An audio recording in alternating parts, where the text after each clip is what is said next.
Hello दोस्तों, यह class 9th के चैप्टर नंबर 5 का लेक्चर नंबर 3 है। तीसरा लेक्चर यह है और इससे पहले 2 लेक्चर कंप्लीट हो चुके हैं, तो जाकर उन्हें देख लीजिए। चलिए यह लेक्चर शुरू करते हैं। तो हमारा टॉपिक है केंद्रक। इससे पहले जो भी टॉपिक थे कोशिका झिल्ली और कोशिका भित्ति, उसको हम पिछले लेक्चरों में कवर कर चुके हैं। इस लेक्चर में हम देखेंगे कि केंद्रक क्या होता है और इससे आगे जो टॉपिक है उनको देखेंगे। तो चलिए शुरू करते हैं। आपको याद होगा कि हमने प्याज की झिल्ली की अस्थायी स्लाइड बनाई थी। पहले लेक्चर में बताया गया था कि प्याज की अस्थायी स्लाइड कैसे बनाई जाती है।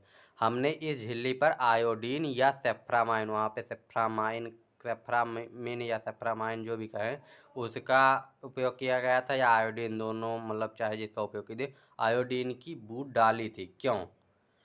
यदि हम बिना आयोडीन की स्लाइड देखें तो क्या देखेंगे? देखिए, जब आयोडीन की बूंद डाल देंगे तो जो कोशिका के अंदर अंगक है, चाहे वो गाल्जिका हुआ, माइटोकॉन्ड्रिया हुआ या केंद्रक हुआ, ये सब एकदम स्पष्ट दिखाई देने लगेंगे। इनका एक अपना कलर बन जाएगा। तो इसीलिए इसका उपयोग करते हैं। तो यहाँ पे पूछा गया है ना कि हमने आयोडीन की बूंद क्यों डाली थी, तो इसीलिए डाली थी जिससे उनका अलग कलर हो जाए, जिनसे हमें वो अंगक पहचान में आने लगे। यदि हम बिना आयोडीन की स्लाइड से देखें तो क्या देखेंगे? यदि हम बिना आयोडीन के बिना डाले ही स्लाइड से देखेंगे तो कोई भी अंगक स्पष्ट रूप से दिखाई नहीं देंगे, पता नहीं चलेगा कि कौन कौन सा अंग है।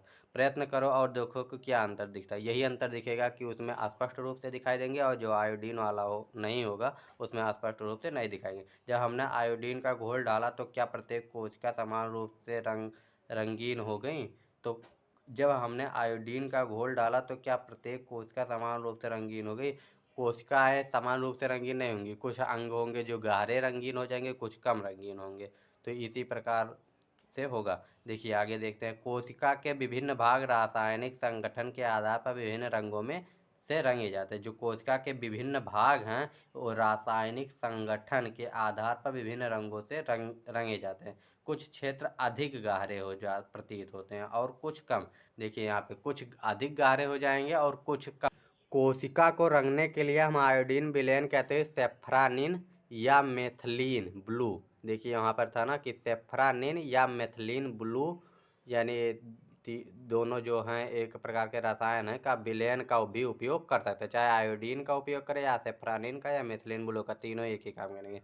हमने प्याज की कोशिका को देखा। आओ हम अपने शरीर से ली गई कोशिकाओं को देखें। अब तक हमने तो प्याज की कोशिकाएं मतलब कि पादप कोशिकाएं देखी। अब जंतु कोशिका यानी अपने शरीर की जो कोशिकाएं हैं वो उसे देखें, यानी अब जंतु कोशिकाओं को देखेंगे। तो कांच की एक स्लाइड लो और उस पर एक बूंद पानी रखो। आइसक्रीम खाने वाले चम्मच से अपने गाल के अंदर की खाल को धीरे से खुरचो। क्या चम्मच में कोई वस्तु चिपक गई? हाँ, हमारे गाल के जो कोशिकाएं होंगी वो चम्मच पे चिपक जाएंगी।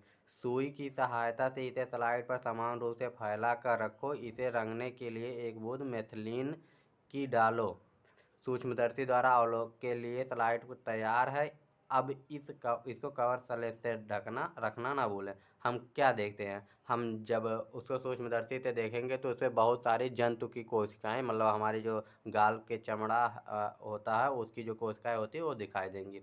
कोशिकाओं की आकृति कैसी है? अब कोशिकाओं की आकृति जैसे हमने प्याज वाली देखी थी तो उससे थोड़ी भी अलग होगी, क्योंकि इसमें कोशिका भित्ति नहीं पाई जाती और प्याज के जो स्लाइड था उसमें कोशिका भित्ति पाई जाती है। क्या आप इस कोशिका के मध्य में एक गाढ़े रंग वाली गोलाकार अथवा अंडाकार डाट की तरह की संरचना दे सकते हैं? बिल्कुल दे सकते हैं। और वो जो संरचना होगी वह केंद्रक होगी।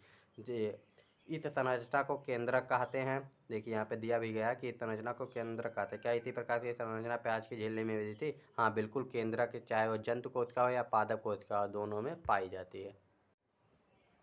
चलिए अब आगे बढ़ते हैं। केंद्रक के चारों ओर दोहरे परत का एक अस्तर होता है जिसे केंद्रक झिल्ली कहते हैं। सब इंपॉर्टेंट पॉइंट है, इन्हें नोट कर लीजिएगा। जो केंद्रक होता है उसके चारों ओर दोहरे परत की एक अस्तर होती है जिसे केंद्रक झिल्ली कहते हैं। केंद्रक झिल्ली में छोटे छोटे छिद्र होते हैं और इन छिद्रों के द्वारा केंद्रक के अंदर का कोशिका द्रव केंद्रक के बाहर जा पाता है। और केंद्रक के अंदर का जो कोशिका द्रव होता है, कोशिका द्रव्य जो होता है वह केंद्रक के बाहर इन्हीं छोटे छोटे छिद्र जो कोशिका झिल्ली में होते हैं उन्हीं के द्वारा जा पाता है। कोशिका द्रव्य के विषय में हम अनुभाग 5.2.4 में पढ़ेंगे। और जो कोशिका द्रव्य होता है उसके बारे में हम अनुभाग 5.254 में पढ़ेंगे। चलिए आपको फिगर में कोशिका द्रव्य केंद्रक ये सब एक बार फिर से दिखा देते हैं। देखिए ये पहला पादप कोशिका है, इसमें पहले देख लेते हैं केंद्रक कहाँ पे होता है। तो ये देखिए ये जो गोल जैसी या अंडाकार संरचना है यही केंद्रक है, और इस पे देखिए 2 परत चढ़ी हुई है, यही कोशिका झिल्ली है। इसको जूम करके आपको केंद्रक दिखा देते हैं। देख सकते हैं ना, यही पूरा केंद्रक है, और ये जो दोहरी परत है यही कोशिका झिल्ली है। और इसके अंदर ये जो पदार्थ दिख रहा है केंद्रिका, और इतना इसको 3D में दिखाया गया इसलिए कटा हुआ, नहीं तो ये पूरा गोल अंडे के जैसा होगा।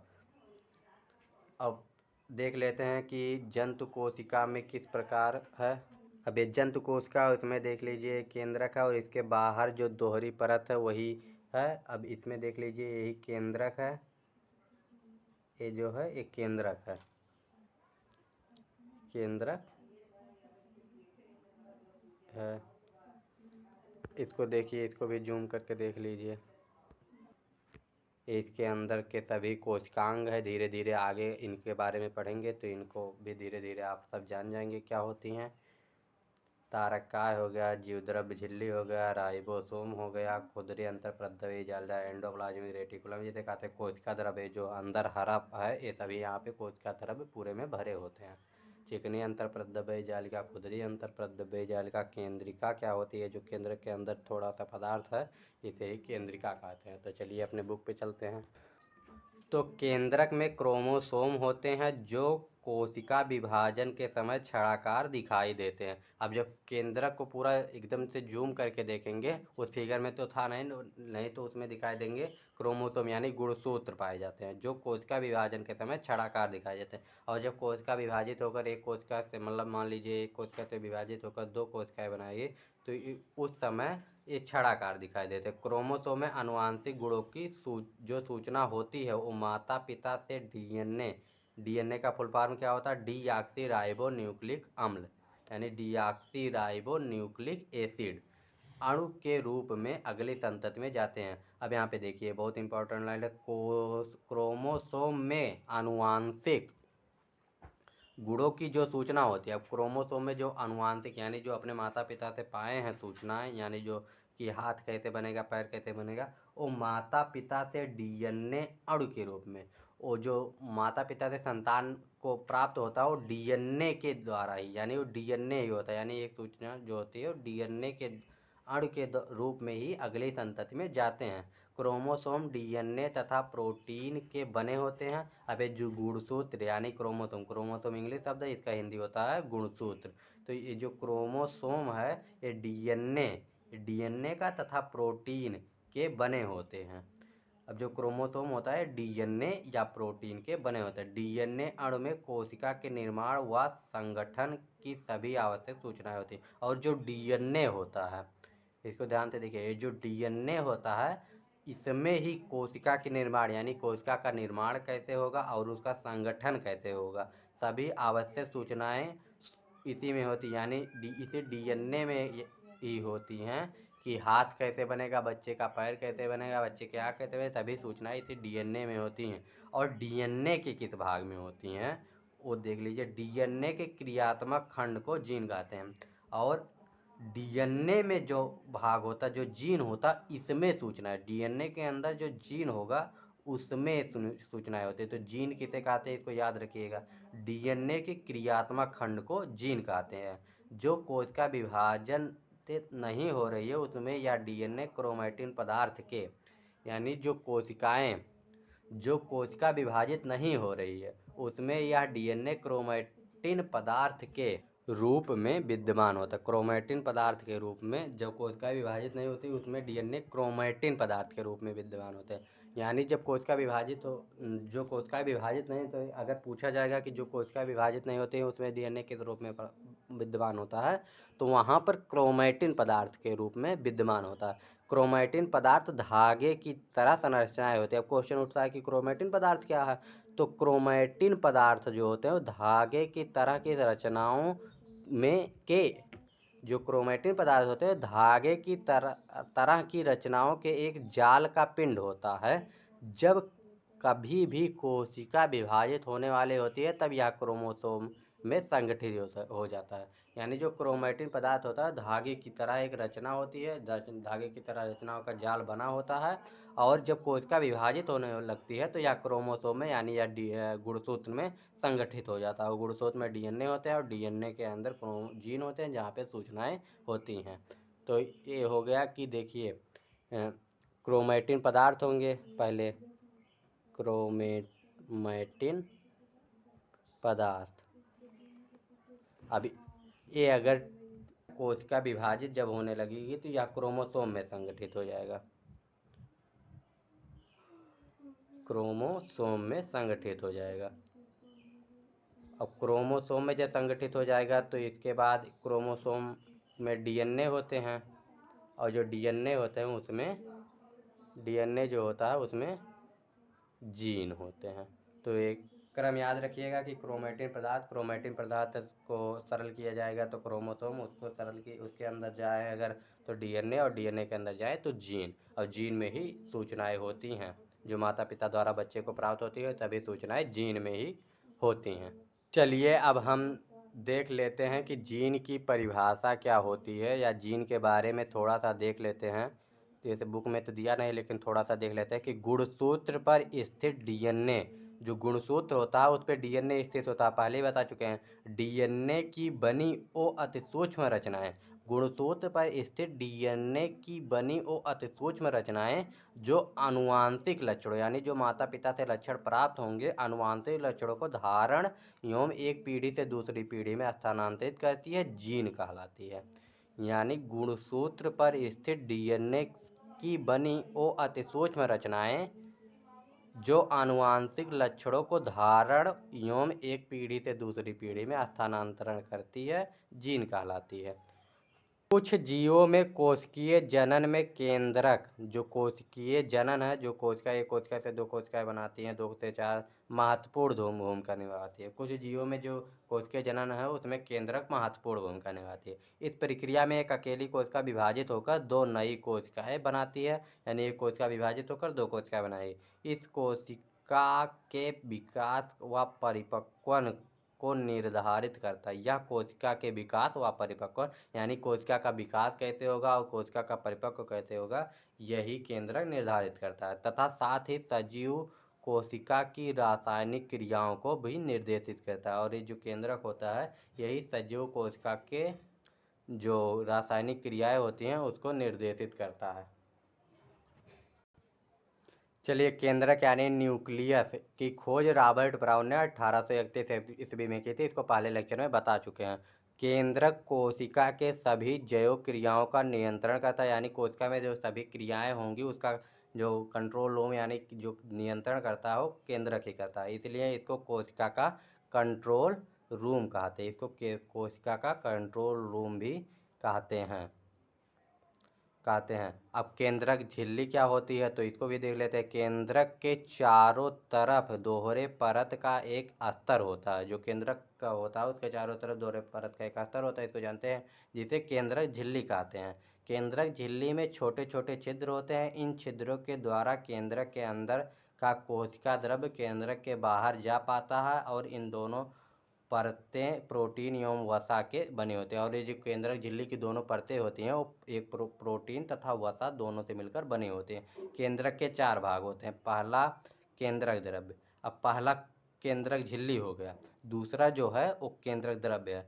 केंद्रक के अंदर पारदर्शी अर्धतरल पदार्थ भरा रहता है जिसे केंद्रक द्रव्य कहते हैं। केंद्रक के अंदर जो है एक पारदर्शी जिसके आर पार दिखाई दे अर्धतरल यानी आधा तरल होता है आधा ठोस होता है, अर्धतरल पदार्थ भरा रहता है जिसे केंद्रक द्रव्य कहते हैं। अब तीसरा पॉइंट है केंद्रिका।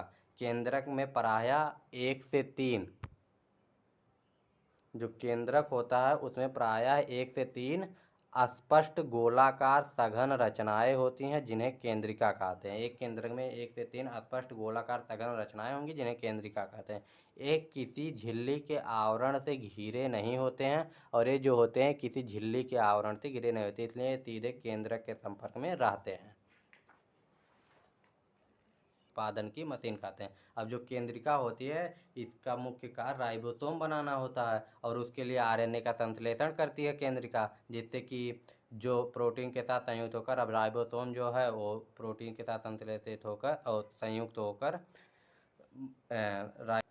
अब आरएनए का जब संश्लेषण कर लेगी तो यही आरएनए इसके साथ संयुक्त होकर, प्रोटीन के साथ संयुक्त होकर राइबोसोम बनाएगा और इसीलिए केंद्रिका को राइबोसोम के उत्पादन की मशीन कहते हैं। अब केंद्रक के कार्य देख लेते हैं कि केंद्रक के कार्य क्या क्या होते हैं। तो केंद्रक के निम्नलिखित 4 कार्य हैं।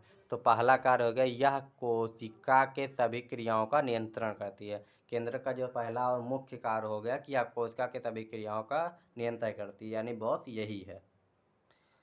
नंबर 2 हो गया, यह कोशिका के विकास व परिपक्वन को निर्धारित करता है। और नंबर जो 2 हो गया, यह कोशिका के विकास और परिपक्वन को निर्धारित यानी नियंत्रित करता है। सजीव कोशिकाओं की रासायनिक क्रियाओं को निर्देशित करता है। नंबर 4 हो गया, आनुवांशिक लक्षणों का एक पीढ़ी से दूसरी पीढ़ी तक हस्तांतरण केंद्रक में उपस्थित क्रोमोसोम द्वारा ही होता है। तो जो आनुवांशिक लक्षणों का एक पीढ़ी से दूसरी पीढ़ी में हस्तांतरण है वह क्रोमोसोम मतलब केंद्रक में स्थित क्रोमोसोम द्वारा ही होता है। तो इसका स्क्रीनशॉट लेना हो तो ले लीजिए। इसके बाद आगे बढ़ें। तो चलिए आगे बढ़ते हैं। बैक्टीरिया जैसे कुछ जीवों में कोशिका का केंद्रीय विभाजन क्षेत्र बहुत कम स्पष्ट होता है, यानी जो कोशिका का केंद्रीय क्षेत्र होता है वह बहुत कम स्पष्ट होता है, क्योंकि इसमें केंद्रक झिल्ली नहीं होती है। ऐसे अस्पष्ट केंद्रक क्षेत्र में केवल क्रोमैटिन पदार्थ होता है और ऐसे अस्पष्ट जो केंद्रक क्षेत्र होते हैं, यानी जो केंद्रकीय क्षेत्र होता है उसमें क्रोमैटिन पदार्थ केवल भरे होते हैं और कुछ नहीं होता है। ऐसे क्षेत्र को केंद्रकाय कहते हैं। और ऐसे क्षेत्र जहाँ पर कोशिका झिल्ली नहीं होती है और ऐसे अस्पष्ट जो होता है जहाँ पे केंद्र क्रोमैटिन पदार्थ भरे होते हैं उसे केंद्रकाय कहते हैं। ऐसे जीव जिनकी कोशिकाओं में केंद्रक झिल्ली नहीं होती उन्हें प्रोकैरियोट। अब इसको ध्यान से देख लीजिए, नोट कर लीजिए। ऐसे जीव जिसकी कोशिकाओं में केंद्रक झिल्ली यानी प्लाज्मा झिल्ली नहीं, केंद्रक में जो झिल्ली होती है वो नहीं होते उन्हें प्रोकैरियोट, यानी प्रो मतलब आदि मतलब पुराना और कैरियोट मतलब केंद्रक, यानी जिनके में पुराना केंद्रक यानी जिनमें केंद्रक झिल्ली नहीं होती है उन्हें प्रोकैरियोट कोशिका कहते हैं। इसको ध्यान से नोट कर लीजिए। ऐसे जीव जिनकी कोशिकाओं में केंद्रक झिल्ली नहीं होती उसे प्रोकैरियोट कहते हैं, और जिन जीवों में कोशिकाओं में केंद्रक झिल्ली होती है उसे यूकैरियोट कहते हैं। प्रोकैरियोटिक कोशिकाओं में और भी अन्य अधिकांश द्रव्य अंगक नहीं होते हैं। जो प्रोकैरियोट होती है यानी जो पुरानी कोशिकाएं होती हैं जिनमें केंद्रक झिल्ली नहीं होती है उनमें अधिक अंगक नहीं होते हैं, यानी कोशिका के अंदर बहुत ज़्यादा अंगक नहीं होते, जो कि यूकैरियोटिक कोशिकाओं में होते हैं। और जिनमें केंद्रक झिल्ली होती है उन्हें यूकैरियोट कहते हैं, और यूकैरियोट कोशिकाओं में अधिक अंगक होते हैं। ऐसे अंगकों के अनेक कार्य भी कोशिका द्रव्य में असंगठित भागों में ही किए जाते हैं। और ऐसे अंगकों के अनेक कार्य और जिन अंगकों के अनेक कार्य हैं वो असंगठित भागों में कोशिका द्रव्य में जो भाग होता मतलब स्थान होता है वहीं पर किए जाते हैं। प्रकाश संश्लेषण बैक्टीरिया में क्लोरोफिल झिल्लीदार पुटिका थैले की तरह संरचना। प्रकाश संश्लेषी बैक्टीरिया जो साइनोबैक्टीरिया होते हैं यानी प्रकाश संश्लेषी बैक्टीरिया होते हैं उनमें क्लोरोफिल झिल्लीदार पुटिका थैली की तरह जो संरचना होती है, जो पुटिका होती है के साथ होता है, जबकि यूकैरियोट कोशिकाओं में क्लोरोफिल प्लास्टिड में होता है। जबकि यूकैरियोट कोशिकाओं में जो क्लोरोफिल होता है वो प्लास्टिड में होता है। ये देखिए प्रोकैरियोट कोशिका की जो संरचना बनी हुई है, एक प्रोकैरियोट कोशिका की संरचना है। इसमें देखिए प्लाज्मा झिल्ली है, राइबोसोम है, कोशिका भित्ति है और कोशिका है। बस इतने ही अंग इसमें उपस्थित हैं। इनमें कोई केंद्रक झिल्ली नहीं पाई जाती है। अब चलिए यूकैरियोट और प्रोकैरियोट के बारे में थोड़ी सी और जानकारी देख लेते हैं। चलिए प्रोकैरियोट और यूकैरियोट में डिफरेंट देख लेते हैं। अगर स्पष्ट ना दिखाई दे रहा हो तो उसके लिए माफ़ कीजिएगा, थोड़ा ध्यान से सुन लीजिए क्या लिखा है। इसमें कोशिका झिल्ली उपस्थित नहीं होती। जो प्रोकैरियोट होती है उसमें कोशिका झिल्ली उपस्थित नहीं होती, लेकिन यूकैरियोट में कोशिका झिल्ली उपस्थित होती है। दूसरा जो है केंद्रक पूर्ण विकसित नहीं होता है। जो प्रोकैरियोट होता है उसमें केंद्रक पूर्ण रूप से विकसित नहीं होता है, और यूकैरियोट जो होता है उसमें केंद्रक पूर्ण रूप से विकसित होता है। तो इसको नोट करना होगा तो नोट कर लीजिएगा आराम से सुन के। इस दिखाई नहीं दे रहा होगा उसके लिए माफ़ कीजिए। तो तीसरा नंबर जो है केंद्रिका नहीं होती है, और जो प्रोकैरियोट होता है उसमें केंद्रिका नहीं होती है, और जो यूकैरियोट होता है उसमें केंद्रिका पाई जाती है। और चौथा पॉइंट है कोशिका भित्ति एमिनो अम्ल की बनी होती है। प्रोकैरियोट जो होती है उसमें कोशिका भित्ति, अगर वो पादप कोशिका तो उसमें कोशिका भित्ति होगी, तो कोशिका भित्ति अमीनो अम्ल की बनी होगी। अगर यूकैरियोट है तो सिर्फ पादप में पाई जाती है, यूकैरियोट में सिर्फ पादप में कोशिका भित्ति पाई जाती है और वह सेलुलोज की बनी होती है। पांचवा नंबर है राइबोसोम 70S प्रकार का होता है, और इसमें राइबोसोम 80S प्रकार का होता है। छठा नंबर क्लोरोप्लास्ट अनुपस्थित होता है। प्रोकैरियोट जो होता है उसमें क्लोरोप्लास्ट अनुपस्थित होता है, और जो यूकैरियोट होता है उसमें क्लोरोप्लास्ट सिर्फ पादपों में पाया जाता है। डीएनए कोशिका द्रव्य में स्थित होता है, और जो प्रोकैरियोट होता है उसमें डीएनए कोशिका द्रव्य में उपस्थित होता है, और इसमें केंद्रक में, यूकैरियोट में केंद्रक में उपस्थित होता है। आठवां नंबर गुणसूत्र केवल डीएनए के एक अणु का बना होता है, हिस्टोन नहीं होते हैं। यानी जो गुणसूत्र होता है वो केवल डीएनए के एक अणु का बना होगा, और हिस्टोन प्रोटीन इसमें नहीं पाए जाते हैं। और गुणसूत्र एक से अधिक डीएनए के अणु तथा हिस्टोन प्रोटीन से बना होता है, और यूकैरियोट जो होते हैं इसमें एक से अधिक डीएनए अणु तथा हिस्टोन प्रोटीन का बना होता है। ईआर अनुपस्थित होता है। जो प्रोकैरियोट होते हैं इसमें ईआर यानी एंडोप्लाज्मिक रेटिकुलम यानी अंतःपरत जालिका नहीं पाई जाती है, जबकि यूकैरियोट में पाई जाती है। माइटोकॉन्ड्रिया अनुपस्थित होता है। प्रोकैरियोट में माइटोकॉन्ड्रिया नहीं पाया जाता है, यानी कोशिका का पावर हाउस नहीं पाया जाता है, जबकि यूकैरियोट में कोशिका का पावर हाउस पाया जाता है। अब प्रोकैरियोट कोशिका का आकार देख लीजिए। देखिए एक प्रोकैरियोट कोशिका का आकार 1 से 10 माइक्रोमीटर होता है, और एक माइक्रोमीटर में 10⁻⁻6 मीटर होता है, और यूकैरियोट कोशिका का आकार 5 से 10 माइक्रोमीटर होता है। तो चलिए अब आगे बढ़ते हैं। अब अगला टॉपिक है कि कोशिका द्रव्य क्या होता है। तो जब हमने प्याज की झिल्ली तथा मनुष्य के गाल की कोशिकाओं की स्लाइड को देखा, तब हमें प्रत्येक कोशिका में एक बड़ा क्षेत्र दिखा जो कोशिका झिल्ली से घिरा हुआ था, और इस क्षेत्र में बहुत हल्का धब्बा था। इसे कोशिका द्रव्य कहते हैं। जब हमने फिगर दिखाया था तो उसमें हरा हरा जो पूरे कोशिका में बिखरा हुआ था वही कोशिका द्रव्य है। प्लाज्मा झिल्ली के अंदर कोशिका द्रव्य तथा एक तरल पदार्थ है, यानी जो प्लाज्मा झिल्ली होती है उसके अंदर कोशिका द्रव्य एक तरल पदार्थ है, यानी कोशिका द्रव्य जो होता है तरल पदार्थ है। इसमें बहुत से विशिष्ट कोशिका के घटक होते हैं जिसे कोशिका अंगक कहते हैं, और जो कोशिका द्रव्य होता है उसमें बहुत से कोशिका के घटक होते हैं जिसे कोशिका अंगक कहते हैं। प्रत्येक अंगक कोशिका के लिए विशिष्ट कार्य करते हैं, और जो प्रत्येक अंग होते हैं वो कोशिका के लिए कुछ अलग कार्य करते हैं, यानी कुछ विशिष्ट कार्य के लिए बने होते हैं। कोशिका द्रव्य तथा केंद्रक दोनों को मिलाकर जीव द्रव्य बनता है, यानी जो कोशिका के अंदर द्रव्य होता है और केंद्रक, अगर इन दोनों को मिला दिया जाए यानी कोशिका द्रव्य प्लस केंद्रक मिलाकर हो गया जीव द्रव्य। तो कोशिका द्रव्य जो होता है और केंद्रक अगर इसको मिला दिया जाए तो हो गया जीव द्रव्य। तो कोशिका अंगक झिल्ली युक्त होते हैं। कोशिका के जो अंगक होते हैं वो झिल्ली युक्त होते हैं, यानी उन पे झिल्ली होती है। प्रोकैरियोटिक कोशिकाओं में वास्तविक केंद्रक के अतिरिक्त झिल्ली युक्त अंगक भी नहीं होते हैं, और जो प्रोकैरियोट होता है उसमें केंद्रक पे ना झिल्ली होती है ना किसी और अंगक पे होती है, जबकि यूकैरियोटिक कोशिकाओं में केंद्रकीय झिल्ली तथा झिल्ली युक्त अंगक होते हैं, यानी जो अंग हुआ माइटोकॉन्ड्रिया हुआ गालिका हुआ इनमें भी अंग क्या कहते हैं झिल्ली पाई जाती है, जबकि प्रोकैरियोटिक कोशिकाओं में वो भी नहीं पाई जाती है। झिल्ली की सार्थकता वायरस के उदाहरण से स्पष्ट होती है, यानी जो वायरस होते हैं उससे झिल्ली की सार्थकता स्पष्ट होती है। वायरस किसी भी प्रकार का झिल्ली नहीं होते और इसलिए इसमें जीवन के गुण तब तक नहीं लक्षित होते हैं जब तक कि यह किसी सजीव के शरीर में प्रविष्ट करके कोशिका की मशीनरी का उपयोग अपना बहुगुणन नहीं कर लेता। जो वायरस होते हैं वो सजीव तब तक नहीं होते जब तक वो किसी सजीव के शरीर में जाके उसकी कोशिका का उपयोग खुद के लिए ना करने लगे, यानी कोशिका में जो मशीनरी होती है, जो कोशिका में अंग होते हैं उनका उपयोग खुद के लिए जब तक नहीं करने लगेंगे तब तक वायरस सजीव नहीं रहेंगे। जब किसी सजीव के शरीर में घुस जाएंगे तो वो सजीव हो जाएंगे, नहीं तो निर्जीव बने रहेंगे। इसीलिए वायरस को, ये जो वायरस होता है इसको सजीव और निर्जीव के बीच की कड़ी कहते हैं। अब वायरस तो आप लोग जानते होंगे, कोरोना इतना भयानक वायरस था तो जान तो गए ही होंगे। चलिए प्रश्न आता है कि क्या आप निम्नलिखित तालिका दिए गए रिक्त स्थानों को भर सकते हैं जिससे कि प्रोकैरियोटिक यूकैरियोटिक कोशिकाओं का अंतर स्पष्ट हो सके।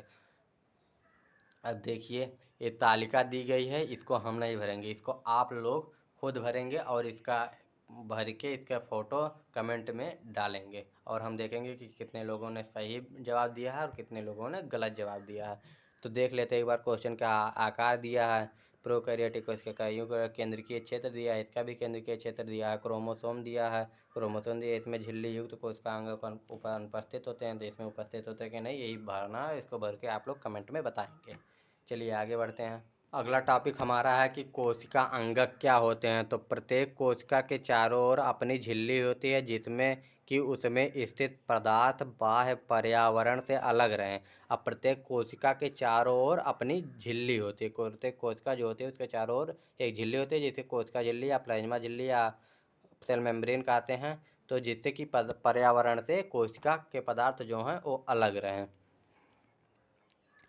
बड़ी तथा जटिल कोशिकाओं जिसमें बहुकोशिक जीवों की कोशिकाएं भी शामिल हैं को भी उपचायी क्रियाओं की बहुत आवश्यकता होती है।